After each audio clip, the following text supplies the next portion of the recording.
Ready when you are. So I really love talking to people who are doing their best third.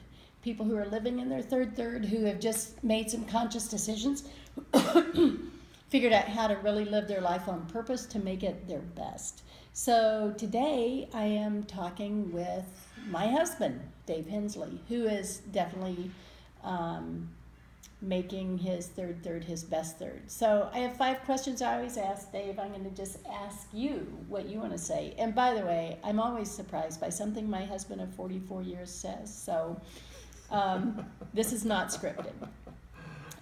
So how old are you now?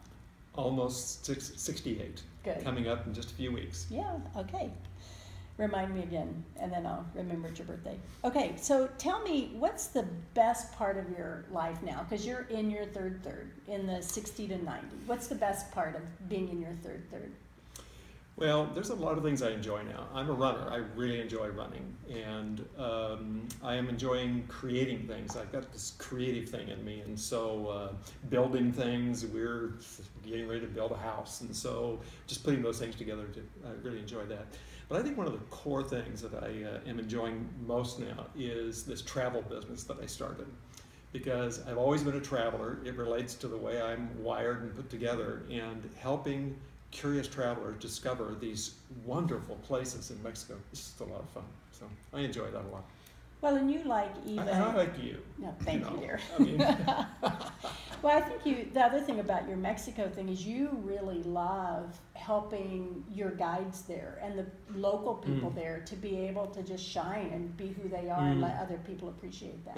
Yeah. That's the thing that I know from my life, that I was created to shine. There's a design in here, and that's supposed to just be glory. That is just the way. This is the way things are, and I enjoy helping our team there do that in our own lives. Yeah, that's true. They're family now. So thinking about now you're in your third, how is your life different in your third? At this point, you're early in your third. You're going to live a long time. So how is it different than your second third, from when you were 30 to 60? Well, I think coming into the last part of my second third, I got stuck. I realized it's Seth Godin, the dip. I was in a cul-de-sac, and I was in the wrong spot, and so I resigned, retired, Abruptly. right, just within the space of 2 or 3 days, and had no idea what I was going to do. But oh my goodness, everything changed because I truly was in a stuck spot. I remember communicating to people a lot in my second third. Don't get stuck, and lo and behold, I did. And so I think that's the biggest difference. I just have this freedom now that is palpable, and I like it a lot. Good. There's another book that was really significant for you in that time after you resigned, retired, and went on a whole new place. But initially you didn't know what you were going to do. You kind of jumped off a cliff. Yeah. Well, and that other book is Finding Your North Star. And there's a lot in that book that strikes people in different ways. For me, the thing that struck me was that I needed to figure out who I was and what I was doing that really worked when I was like 10, 12, 14 years old. And when I did that, I knew that it related to travel and going places and experiencing places.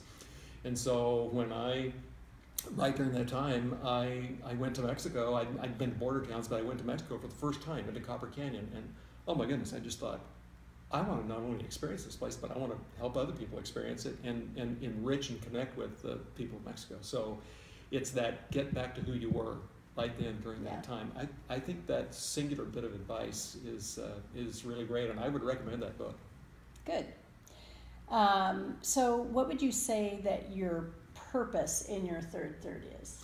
Well, I was created to shine and to make a difference, to be the light of the world. And so that hasn't really changed from the second third into the third at all. It's just that I think I'm onto it more closely than I've been at any point in my life. And that's fun.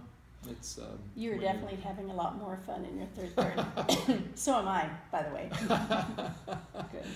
Well, it works. Yeah.